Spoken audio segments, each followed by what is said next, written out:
अधिनियम 3 द्वारा कन्या भ्रूण हत्या पर रोक अंग्रेजों ने लगाई, वरना लड़कियों को पैदा होते ही तालू में अफीम चिपकाकर मां के स्तन पर धतूरे का लेप लगाकर एवं गड्ढा बनाकर उसमें दूध भरकर डुबोकर मार दिया जाता था। 1813 में ब्रिटिश सरकार ने कानून बनाकर शिक्षा ग्रहण करने की सभी जातियों और धर्मों के लोगों को अधिकार दिया। 1813 में अंग्रेजों ने दास प्रथा का अंत कानून बनाकर किया। 1817 में समान नागरिक संहिता कानून बनाया। 1817 के पहले सजा का प्रावधान वर्ण के आधार पर था। ब्राह्मण को कोई सजा नहीं होती थी और शूद्र को कठोर दंड दिए जाते थे। अंग्रेजों ने सजा का प्रावधान समान कर दिया। 1819 में अधिनियम 7 द्वारा ब्राह्मणों द्वारा शुद्ध स्त्रियों के शुद्धिकरण पर रोक लगाई गई। शूद्रों की शादी होने पर दुल्हन को अपने दूल्हे के घर न जाकर कम से कम 3 रात ब्राह्मण के घर शारीरिक सेवा देनी पड़ती थी। 1830 नरबलि प्रथा पर रोक लगाई गई। देवी देवता को प्रसन्न करने के लिए ब्राह्मण शूद्रों, स्त्री व पुरुष दोनों को मंदिर में सिर पटक पटक कर चढ़ा देते थे।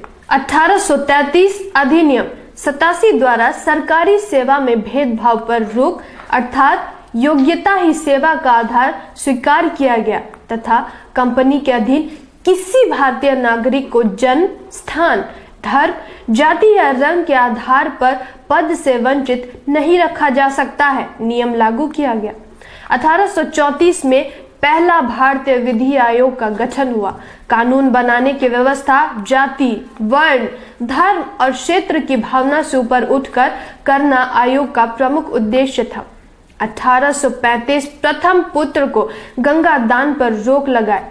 7 मार्च 1835 को लॉर्ड मैकाले ने शिक्षा नीति राज्य का विषय बनाया और उच्च शिक्षा को अंग्रेजी भाषा का माध्यम बनाया गया। 1835 को कानून बनाकर अंग्रेजों ने शूद्रों को कुर्सी पर बैठने का अधिकार दिया।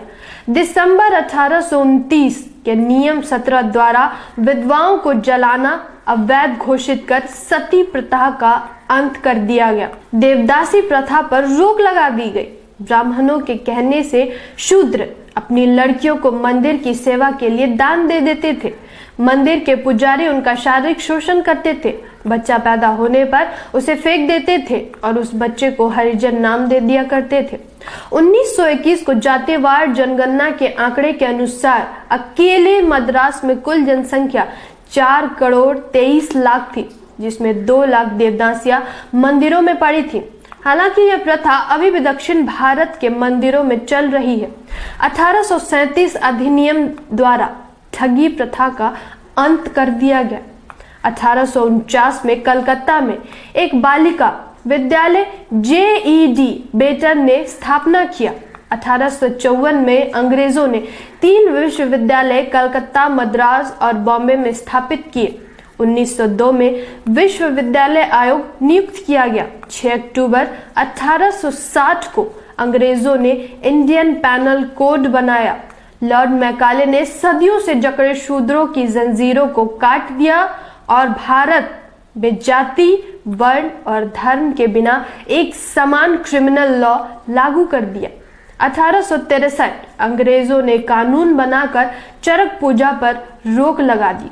इस पूजा में आलीशान भवन एवं पुल निर्माण पर शूद्रों को पकड़ पकड़ कर जिंदा चुनवा दिया जाता था।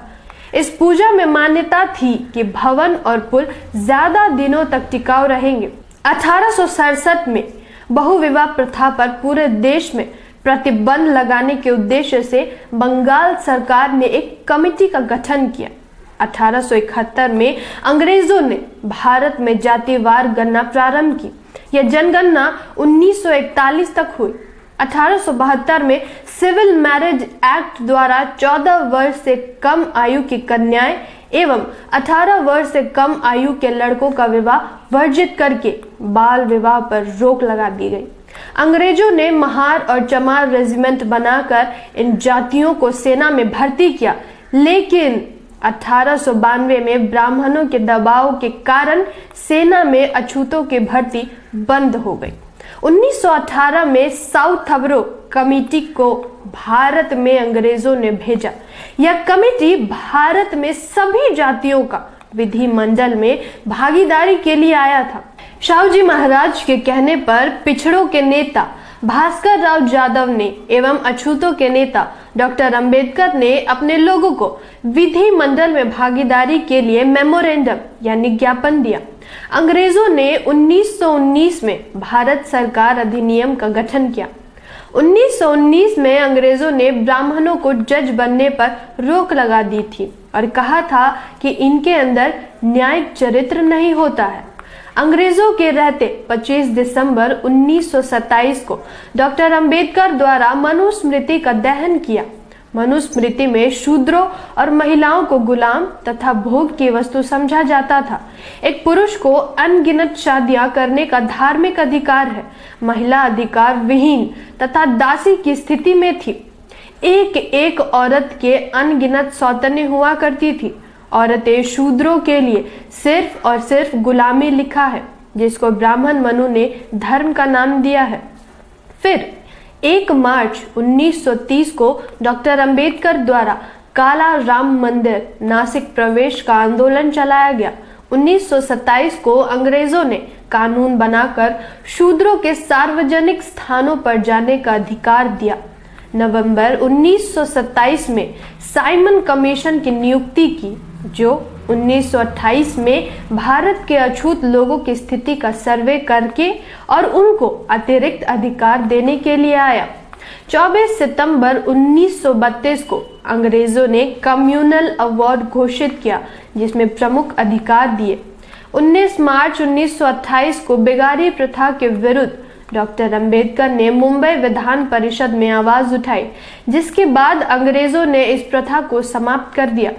अंग्रेजों ने 1 जुलाई 1942 से लेकर 10 सितंबर 1946 तक डॉक्टर अंबेडकर को वायसराय की कार्य साधन काउंसिल में लेबर मेंबर बनाया। लेबरों को डॉक्टर अंबेडकर ने 8.3% प्रतिनिधित्व दिलवाया।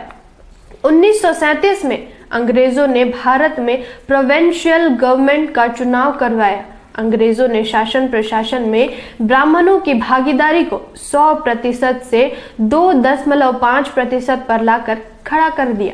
इन्हीं सब वजह से ब्राह्मणों ने अंग्रेजों के खिलाफ क्रांति शुरू कर दी, क्योंकि अंग्रेजों ने शूद्रों और महिलाओं को सारे अधिकार दे दिए थे और सब जातियों के लोगों को एक समान अधिकार देकर सबको बराबरी में लाकर खड़ा किया।